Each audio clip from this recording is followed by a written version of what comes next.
So students, let's continue our chapter from civics book. Chapter name is equality. So कल हमने जहाँ ख़त्म किया था आज हम उससे आगे कंटिन्यू कर रहे हैं इस चैप्टर को. So other kinds of equality. हमने कल इक्वालिटी के बारे में बात किया था कि कांता की स्टोरी डिस्कस करी थी, किस तरीके से कांता ने ये नोटिस किया कि उसके पास क्या, हमारी इकोनॉमी के अंदर, हमारी कंट्री के अंदर डेमोक्रेसी तो है, वोटिंग राइट सबको इक्वल मिल रहा है, पर लेकिन सिर्फ उसी फेज़ में, कुछ ही फेजेस में इक्वालिटी है. अब जब वो डॉक्टर के पास गई तो वहाँ उसे एक लंबी लाइन में खड़ा होना पड़ा. उसके साहब, उसने क्या सोचा, जैन साहब के बेटे या जैन साहब के बच्चे अगर कभी बीमार होते हैं तो उन्हें कभी इतनी लंबी लाइन में खड़ा नहीं होना पड़ता है. इसी तरीके से और भी दूसरी तरीके की इनइक्वालिटीज़ हैं जो हमें अपनी सोसाइटी के अंदर फेस करने को मिलती हैं. Let's discuss about that. Other kinds of equality. Kanta is one of many people who live in democratic India and who have right to vote, but whose daily living and working conditions are far from equal. जिसके पास vote करने का तो equal right है, पर लेकिन उसकी daily की living conditions, working conditions वो बाकी सबसे क्या है, डिफरेंट है. और यहाँ कांता सिर्फ एक एग्जाम्पल है.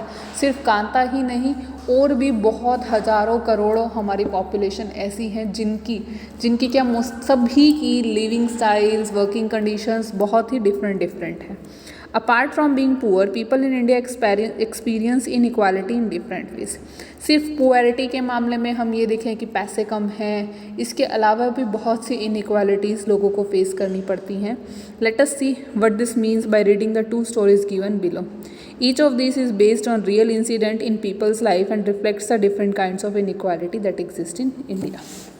ओके, आप लोग यहाँ पर साइड में ही ये ग्रीन कलर और पिंकिश कलर के अंदर देख रहे हो एड्स हमें यहाँ पर दी हुई हैं. That invited for 32 ms 5 foot 4 inch fair beautiful girl working in IT company Mumbai from BE. Caste no bar, SC and ST excused. SC and ST excuse का मतलब यहाँ पर क्या है, कास्ट सिस्टम हो रहेगा, कास्टिज़म है. शादी के लिए ऐड है जहाँ पर वो क्या कह रहे हैं, कास्ट का कोई बार नहीं है, पर लेकिन SC और ST कास्ट वालों को वो एक्सेप्ट नहीं करेंगे, उन्हें वो दे आर नॉट एक्सेप्टेबल. ठीक है. इसी तरीके से कहीं पर हमें दिया हुआ है कि वो इतने डॉलर्स अर्न करते हुए होना चाहिए, कहीं पर है कि टॉल होनी चाहिए, फेयर होनी चाहिए, कलर का डिफरेंस आ जाता है. तो इनइक्वालिटी सिर्फ पैसों के मामले में ही नहीं, और भी दूसरी चीज़ों के अंदर भी हो सकती है. One of the more common forms of inequality in India is caste system. Commonly हम लोगों ने कई बार देखी भी होंगी, इस चीज़ को फील भी किया होगा. कास्ट सिस्टम भी कई बार आता है. If you live in rural India, your cast identity is something that you probably learn और एक्सपीरियंस्ड वेरी यंग. ये चीज़ कुछ ऐसी होती है कि हम इसे बहुत जल्दी ही, बहुत छोटी एज में हम लोगों ने इस चीज़ को एक्सपीरियंस कर लिया होता है. अरे नहीं, ये उस कास्ट से है, उसके साथ बात नहीं करना, ये ऐसे है, इसके साथ बात नहीं करनी है. ठीक है. If you live in urban India, some of you mind think that people no longer believe in caste. अगर आप रूरल इंडिया से हो तो कास्ट सिस्टम वहाँ पर ज़्यादा देखने को मिलता है, पर अगर अर्बन साइड वाले, अर्बन एरिया के लोग हैं, कुछ की मैंटेलिटी है ऐसी जो लोग कास्ट सिस्टम के अंदर बिलीव नहीं करती हैं. But just look at these matrimonials shown from a leading English newspaper. पर जो एड्स यहाँ पर साइड में हमें राइट हैंड साइड पर दे रखी हैं, आपको क्या लग रहा है, ये रूरल वालों ने भी डाल रखी है? नहीं, अर्बन वालों ने डाल रखी हैं. पढ़े लिखे लोग हैं, फिर भी वो लोग इस तरीके की बातें सोच रहे हैं कि SC ST नहीं होना चाहिए, इतना अर्न करना चाहिए, टॉल होनी चाहिए, फेयर होनी चाहिए, इस तरह की बातें कर रहे हैं. ठीक है. So how important the issue of caste continue to be in the mind of highly educated urban India. That means it's showing that जो इतने पढ़े लिखे हाईली एजुकेटेड अर्बन इंडियंस हैं, उनके माइंड में भी ये कास्ट सिस्टम वाली बातें हैं. ठीक है. अब इसी चीज़ को हम एक स्टोरी के थ्रू डिस्कस करेंगे यहाँ पर. Let's discuss it. Now let us read a story about the experience of a Dalit child. Dalit means 6th class में हमने इसे पढ़ा था. इसका मीनिंग होता है ब्रोकन. वैसे तो दलित का मीनिंग क्या होता है, broken. Dalit is a term that the so called lower caste used are pointing to how they lower caste uses to address themselves. Dalit means broken, or by using this word lower caste are pointing to how they were and continue to be seriously discriminated against. तो ये कुछ ऐसे words हैं जहाँ पर Dalits के लिए use किए जा रहे हैं, वो अपने आप को इस चीज़ के थ्रू एड्रेस करते हैं। लोअर कास्ट, ये चीज़ क्या हो गई है, लो कास्ट सिस्टम आ रहा है यहाँ पर। Dalit means broken, using these words, ये लो कास्ट की तरफ पॉइंट करते हैं कि वो किस तरीके से रह रहे हैं, कैसे वो रहेंगे कॉन्टीन्यूसली, किस तरीके से वो लोग डिस्क्रिमिनेट किए जाते हैं। डिस्क्रिमिनेशन मीन्स भेदभाव किया जाता है उनके साथ सोसाइटी के अंदर। तो यहाँ पर हमारे पास एक ओम प्रकाश वाल्मीकि की स्टोरी को डिस्कस किया जा रहा है, जिसे उन्होंने अपनी ऑटोबायोग्राफी होती है अपनी खुद की जीवनी, जो अपनी खुद की लाइफ स्टोरी को लिखते हैं, that is known as autobiography. Joothan में उन्होंने उस चीज़ को मेंशन किया हुआ है। Dalit Joothan, I had to sit away from the others in class. यहीं पर ही हमें बता दिया कि इन्हें अपनी क्लास में बाकी सब बच्चों के साथ नहीं बैठने दिया जाता था, इन्हें अलग बिठाया जाता था। And that too on the floor, और सबसे अलग भी कहाँ पर बिठाया जाता था, फ्लोर पर बिठाया जाता था।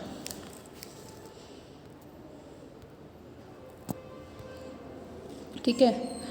The mat run out before reaching the spot I set on, और वो जो मैट जहाँ उनसे बिठाया जाता था वहाँ तक तो पहुँचने से पहले ही वो मैट ख़त्म हो जाती थी। Sometimes I would have to sit away behind everybody, और कई बार तो मुझे सबसे पीछे ही बैठना पड़ता था, right near the door. Sometime they would beat me without any reason, कभी कभी वो मुझे बिना किसी रीज़न के मार भी दिया करते थे। When he was in class 4 the head master asked Om Prakash to sweep the school and play ground.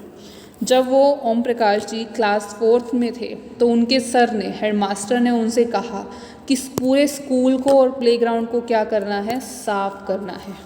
He rights, उन्होंने उस बायोग्राफी के अंदर लिखा हुआ है, he writes the playground was way larger than my small physique could handle and in cleaning it. कि वो जो प्लेग्राउंड था और जो काम उन्होंने उसको दिया था वो उसकी एज के मुकाबले में, एज के कंपैरिजन में, उनके फिज़िक्स के कंपैरिजन में, उनकी बॉडी की कैपेसिटी के कंपैरिजन के अंदर बहुत बहुत बहुत ज़्यादा था। माई बैक बिगिन टू एक, उनकी बैक दर्द करनी स्टार्ट हो गई। My face was covered with dust had gone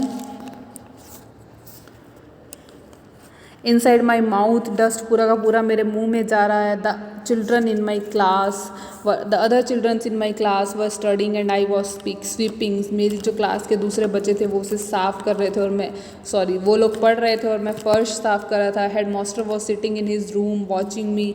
I was not even to allowed to get a drink of water, यहाँ तक कि मुझे पानी का गिलास तक नहीं पीने दिया जाता था। आई स्वेप्ट द होल डे, मैंने पूरे दिन सफाई करी। From the doors and Windows of school rooms, the eyes of the teachers, the boys saw this spectacled. ठीक है, उसने सभी दरवाजे, खिड़कियाँ, पूरा का पूरा स्कूल, प्लेग्राउंड वगैरह सब साफ़ करा, और टीचर्स और वो जो बॉयज़ साथ में उसके साथ पढ़ते थे वो इस चीज़ का गवाह है। Om Prakash was made to sweep the school playground for next couple of days, और आगे आने वाले कुछ दिनों तक उसे इसी तरीके से यही काम करवाते रहते थे। And this only came to an end, और ये काम कब ख़त्म हुआ, when his father who happen to be passing by, वो स्कूल के पास से जा रहे थे तो उन्होंने देखा कि उनका बेटा स्कूल को साफ़ कर रहा है, फर्श साफ़ कर रहा है। He confronted the teacher and then walking away from school holding Om Prakash hands said loudly for all of them to hear, you are a teacher, so I am leaving now, but remember this much master, he will study right here in this school, and not just him, there will be more coming after him। तो उसके father ने कहा तुम एक teacher हो, headmaster हो, इसलिए मैं तुम्हें छोड़ रहा हूँ, पर इस बात को याद रखना कि सिर्फ ये वापस इसी स्कूल में ही आकर पढ़ेगा, और ये ही नहीं, इसके साथ कई और आएंगे अभी पढ़ने के लिए। ये तो थी ओम प्रकाश वाल्मीकि जी की स्टोरी। नेक्स्ट हमारे पास आती है the second story is based on incident that took place in India's one of India's largest city and is common practice in most part of country. ये जो स्टोरी है ये मिस्टर एंड मिसिज अंसारी की है, जो एक रेंटेड अपार्टमेंट को ढूंढ रहे थे, पर लेकिन उन्हें कहीं पर मिला नहीं। They went to property dealer for help to find a place. The dealer informed them that he knew about a quiet knew about quite a few apartments that are available for rent. तो उन्होंने कहा, broker ने बोला कि कुछ हैं, dealers ने कहा कि कुछ हमारे पास अपार्टमेंट्स हैं, हम आपको दिखा सकते हैं। They visit the apartment, Ansari like it very much and decided to take it. However when the landlady found out their name, she made an excuse about how she could not rent the house to someone who ate meat because the building did not have any known vegetarian residents। जब उस landlady ने उनका नाम सुना तो उसने कहा, उसने एक्सक्यूज़ बनाया, एक बहाना बनाया कि हम उन लोगों को अपने अपार्टमेंट रेंट पर नहीं देते हैं जो लोग नॉन वेज खाते हैं, क्योंकि यहाँ पर कोई भी नॉन वेजिटेरियन नहीं है। Both Ansaris and property dealer were surprise, दोनों बहुत हैरान हुए ये सुनकर कि बिकॉज उनको लोगों को स्मेल आ रही थी नेबरहुड में कहीं पर फिश बनने की। Same excuse was repeated in second third apartment, यही एक्सक्यूज इसी तरीके से ही रिपीट होते रहे आगे के अपार्टमेंट्स में। Finally property dealer told them, property dealer ने कहा that they might want to change their names and call themselves Mr and Mrs Kumar, कि उन्हें अपना नाम चेंज कर लेना चाहिए और अपने आप को मिस्टर और मिसिस कुमार से इंट्रोड्यूस कराएं। The Ansaris were reluctant to do this and decided to looks more, तो उन्होंने मना कर दिया और उन्होंने डिसाइड किया हम और अपार्टमेंट्स देखेंगे, और पूरा 1 महीना लगा उन्हें अपने लिए अपार्टमेंट ढूंढने में। And finally they found a landlady who was willing to give them a place on rent. तो ये 2 स्टोरीज़ ऐसी हैं जहाँ पर कास्ट के बेस के ऊपर उन लोगों के साथ क्या किया गया, डिस्क्रिमिनेशन किया गया, भेदभाव किया गया। ठीक है, तो यहाँ तक अभी हमने पढ़ा।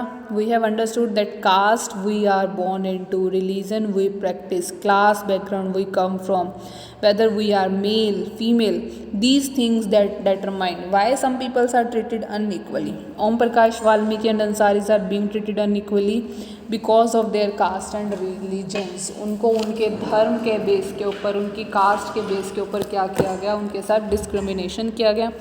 When persons are treated unequally, जब भी किसी पर्सन को अनइक्वली ट्रीट किया जाता है, ये चीज़ उनकी डिग्निटी को, उनके सम्मान को, उनकी रिस्पेक्ट को क्या करती है, वायलेट करती है, तोड़ती है। Dignity of both Om Prakash Valmiki and Ansari was violated because of the way in which they are treated. जिस तरीके से उन्हें ट्रीट किया गया था उन्हें बहुत बुरा लगा, उनके मान सम्मान को बहुत बुरा लगा। By picking on him and making him sweep school because of caste, Om Prakash Valmiki schoolmates, teachers hurt his dignity badly, made him feel as he was less than equal to all other kinds of students in school. Being a child, Om Prakash Valmiki could do very little about the situation he was living in. It was his ओम प्रकाश वाल्मीकि तो छोटे बच्चे थे, वो कुछ नहीं कर पाए थे उस टाइम पे। अगर उस दिन उनके पिताजी उसे ना देखते तो वो लोग तो कॉन्टीन्यूसली उससे काफ़ी टाइम तक क्या करवाते, स्कूल को क्लीन करवाते रहते। ठीक है, और उसके फादर को गुस्सा आया उस अनइक्वल ट्रीटमेंट की वजह से, उन्होंने टीचर्स को कन्फ्रंट किया। अंसारीज़ की डिग्निटी को भी हर्ट किया गया जब उन्हें रिफ्यूज़ कर दिया गया अपार्टमेंट देने से। हाउएवर जब प्रॉपर्टी डीलर ने सजेस्ट किया कि आपको अपना नाम चेंज कर लेना चाहिए, तो उनकी सेल्फ रिस्पेक्ट को भी वहाँ पर क्या लगा, बहुत धक्का लगा। तो ओम प्रकाश और अंसारी डो नॉट डिज़र्व, वो लोग दोनों ही डिज़र्व नहीं करते थे कि उनके साथ कोई इस तरीके से ट्रीटमेंट करे, क्योंकि किसी भी कास्ट में, किसी भी रिलीजन के अंदर बोर्न होना is not in our hand, और भगवान हमें एक ह्यूमन बीइंग ही बनाकर भेजते हैं। कास्ट सिस्टम, रिलीजन सब नीचे आकर ही डिवाइड होते हैं। ठीक है स्टूडेंट्स, तो जिस तरीके से यहाँ देखिए एक हमें एग्जाम्पल साइड में, राइट साइड पर हमें 3 पिक्चर्स दिखाई गई हैं। ये पिक्चर्स हमारी 1975 की मूवी दीवार फिल्म की हैं, where a boy who works as a shoe shine refuse to pick up a coin thrown at him. उसने पैसे लेने से, फेंके हुए पैसे लेने से मना कर दिया था। As he feels that there is dignity in the work that he does and insist that his fees will be given respectfully. और कहा गया कि उसका पैसा उसे पूरे सम्मान के साथ दिया जाना चाहिए। तो स्टूडेंट्स आज हम यहीं तक ही रीड करेंगे, इससे आगे का चैप्टर हम नेक्स्ट वीडियो के अंदर कंटिन्यू करते हैं। Read it thoroughly.